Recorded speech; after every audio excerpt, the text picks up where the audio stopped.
UP में पंचायत चुनाव को लेकर कांग्रेस ने तैयारियां शुरू कर दी हैं। कांग्रेस जिलेवार लोगों को जोड़ने के प्रयास में है तो समाजवादी पार्टी भी पंचायत चुनाव को जीतने की तैयारी में लग चुकी है।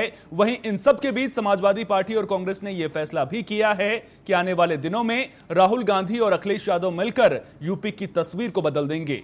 इस मुद्दे को लेकर हमारी टीम ने यूपी सरकार के मंत्री ओम प्रकाश राजभर से खास बातचीत की है। उत्तर प्रदेश में पंचायत चुनाव को लेकर के कांग्रेस ने अपनी तैयारियां शुरू की हैं और अब वो जिलेवार शपथ ग्रहण समारोह और कार्यक्रम चलाएगी। इसके साथ ही ये भी कहा जा रहा है कि राहुल गांधी और अखिलेश यादव मिलकर के उत्तर प्रदेश की तस्वीर को बदल देंगे। ये तस्वीर कैसे बदली जाएगी और क्या इसकी रणनीति है, ज्यादा बात करने के लिए हमारे साथ मौजूद हैं उत्तर प्रदेश सरकार के मंत्री ओम प्रकाश राजभर जी। सर, एक नई चुनौती है अब तो सामने, क्योंकि अखिलेश यादव और राहुल गांधी मिलकर के उत्तर प्रदेश की तस्वीर बदलने वाले हैं। अब तक क्या कर रहे थे? 60 साल कांग्रेस ने तस्वीर बदली और 4 बार समाजवादी पार्टी सरकार बना के तस्वीर बदली। नाई, गोंड, पाल, प्रजापति, बिंद, केवट, मल्ला, राजभर, चौहान, आरा, कर्क, बंसी, बंजारा, बहेलिया, खंगार, जुल्हा, दुनिया, अंसारी, साईं, दर्जी, फकीर, कितना तकदीर बदल दिया है। जब ये सत्ता में रहते हैं तो इनके चश्मे का पावर बदल जाता है, तो सूखी घास हरी दिखती है। आज ये बता दें कि 60 साल के शासन में कांग्रेस के नेता एक राजभर को सिपाही बनाए हों, एक नाई को, गोंड को, पाल को, प्रजापति को, चौहान को, बिंद को, केवट को, मल्ला को या साई बनाए हों। ये बता दें, समाजवादी पार्टी के नेता बता दें। जब समाजवादी पार्टी की सरकार बनती है तो खोज खोज करके यादव की भर्ती पुलिस में, लेखपाल में, ग्राम सेवक में, बीडीओ में और 86 में 56 एसडीएम अकेले यादव बनाते हैं और बात पीडीए की करते हैं। मिल के लड़ना चाहते हैं, मिल के लड़ो, चाहे कुछ करो। न 9 मन गेहूँ हुई, न राधे गौने जइहन। अखिलेश जी, सर आजकल काफी हतोत्साहित हैं या उत्साहित हैं, क्या कहा जाए इसके बारे में नहीं पता, क्योंकि कई चीज़ों को लेकर के वो कई सारे बयान देते हैं। उत्तर प्रदेश की कानून व्यवस्था से लेकर के आपके नाम तक को लेकर के उन्होंने कई सारी चीज़ें निकाल के सामने रखी थी और ये भी कह दिया था कि आपके अंदर बीजेपी को लेकर के कुछ नाराज़गी है, इसीलिए आप विरोध कर रहे हैं और इसी वजह से आप इस तरह की चीज़ें कर रहे हैं और आपका नाम जो उन्होंने लिया था वो तो जग जाहिर हो गया। देखिए, वो रात भर चिंता करते हैं, रात भर सोचते हैं बेचारे, इस नाते उनको रात भर याद आता है। और मैं बार बार कहता हूं कि समाजवादी पार्टी खुद, माननीय अखिलेश यादव जी 5 साल मुख्यमंत्री थे।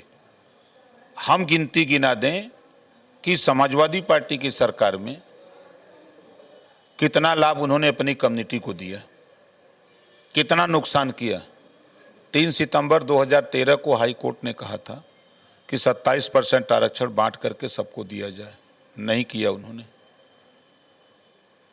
और आज भी समाजवादी पार्टी के जवान पर, किसी नेता के जवान पर रोहिणी आयोग की रिपोर्ट जो तैयार है लागू करने के लिए, जवान पे नहीं बात आती है। बहुत उछड़ रहे थे जातीय जनगणना के लिए, अब जवान पे नहीं आ रहा है, खत्म हो गया। 22 साल से हम लोग ललकारते रहे जातिवाद जनगणना, जातिवाद जनगणना। मैं बार बार कहता था कि एक दिन नहीं, एक दिन में नहीं बल्कि एक दिन जरूर होगी जातियों की गिनती और मोदी जी के नेतृत्व में होगी। और कैबिनेट से मुहर लग गई। जब मुहर लग गई तो ये लगे उछड़ने, हमारे दबाव में हमने करवाया, ये करवाया। अब तो नहीं बोल रहे हैं, अब चुप्पी साध गए हैं। तो ये लोग पिछड़ों का, दलितों का, गरीबों का हक लूटने वाले लोग हैं। कांग्रेस क्या बोलेगी? कांग्रेस ने एक गरीबी रेखा खींच दिया कि आए देश के गरीबों, हम गरीबी मिटाएंगे। तो गरीबी मिटाने के नाम पर गरीबी रेखा खींच दिया और कहा कि तुम राशन कार्ड, आवास, शौचालय, पेंशन की बात करना, लेकिन तुम शिक्षा की बात मत करना, तुम रोजगार की बात मत करना, तुम नौकरी की बात मत करना, तुम इस रेखा को पार करने की बात मत करना। ये कांग्रेस पार्टी है। और आज वो कांग्रेस खुद बयान दे रहे हैं, राहुल गांधी जी, कि पिछड़ों के साथ अन्याय हो रहा है, दलितों के साथ, मुसलमानों के साथ अन्याय हो रहा है। 60 साल किसने अन्याय किया? आज ओम प्रकाश राजभर यहाँ आया है तो भारतीय जनता पार्टी के साथ। यहाँ आए हैं संजय निषाद जी तो भारतीय जनता पार्टी की बदौलत। अनुप्रिया पटेल जी यहाँ आई तो भारतीय जनता पार्टी की बदौलत।